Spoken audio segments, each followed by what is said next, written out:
আসসালামু আলাইকুম। সবাই কেমন আছেন? আজ আমি আপনাদের মাঝে একটা ভিডিও নিয়ে হাজির হয়েছি, নতুন ভিডিও। তো দেখতে থাকুন। এখানে আমি পাস্তা বসাইছি, পানির মধ্যে একটু লবণ দিয়েছি, তেল দিয়েছি। এতে পাস্তাগুলো যে না লেগে যায়, লবণ দিলে পাস্তার মধ্যে তো লবণ নাই, লবণ ছাড়া এই জন্য একটু সিদ্ধর ভিতরে লবণ দিলে পাস্তার মধ্যে ঢুকে। এটা আমি পাস্তা ঢেলে দিলাম। এখন ব্লক আসছে, 10 মিনিটের মতো আমি সিদ্ধ করে নিব, নিয়ে উঠিয়ে নিব। এখানে তেল বসিয়ে দিছি, তেল দিয়ে দিছি। তেল দিয়ে এখন পেঁয়াজ দিয়ে দিব, পেঁয়াজ কুচি, রসুন কুচি, কাঁচামরিচ। কিছুক্ষণ পেঁয়াজ নাড়াচাড়া করে ডিম দিয়ে দিব, হলুদ, লবণ, কাঁচামরিচ সব কিছু দিয়ে দিলাম। এখন যে যেমন ঝাল খান টমেটো দিলাম, ধনিয়া পাতা। কিছুক্ষণ নাড়াচাড়া করে এখন একটা ডিম দিয়ে দিব।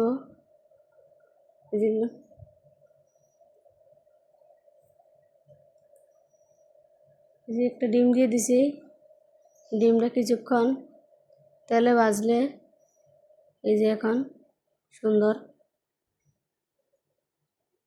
ভাজা হয়ে গেছে। দেখতে থাকুন। আমার ভিডিওটা পছন্দ দেখলে লাইক, কমেন্ট, সাবস্ক্রাইব করুন। এখানে আমি পাস্তা ঢেলে দিছি। পাস্তা দিয়ে কিছুক্ষণ নাড়াচাড়া করব ভালোভাবে, যাতে মশলাটা ঢুকে।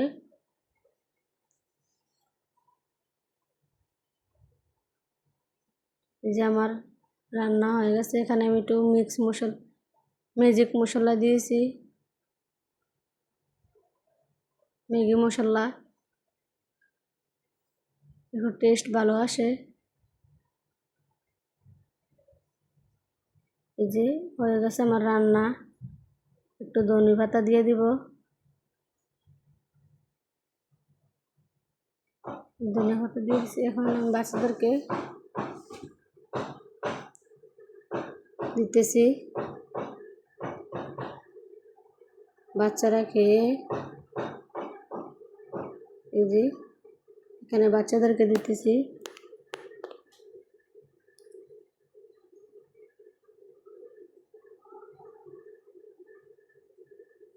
তো বন্ধুরা দেখতে থাকুন। সবাই আমাকে একটু প্লিজ সাপোর্ট করুন। নতুন ভিডিও করতেছি, ভুল হলে ক্ষমা করে দিয়েন, আমাকে কমেন্টের মধ্যে জানায়েন। সবাই আমাকে একটু সাপোর্ট করুন।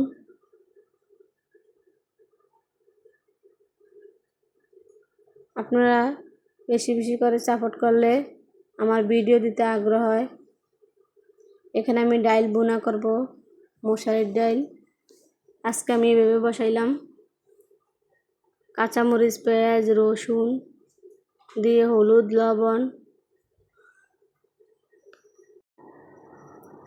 লবণ দিলাম, একটু আদা বাটা, রসুন বাটা দিছি, দিয়ে তেল দিয়ে আমি ভালোভাবে মাখিয়ে নিব। এই যে এখানে তেল দিছি, সয়াবিন তেল দিয়ে ভালোভাবে মশারির ডালগুলা মাখিয়ে নিতেছি। এই যে কাঁচামরিচ দিছি আনাম কয়টা, কিছু পালি করে দিয়েছি। এই যে এখানে আমার মাখানো হয়ে গেছে। একটু পানি অ্যাড করে দিব। এই যে দেখেন আমি আরও পানি দিতেছি, দিয়ে পরিমাণ মতো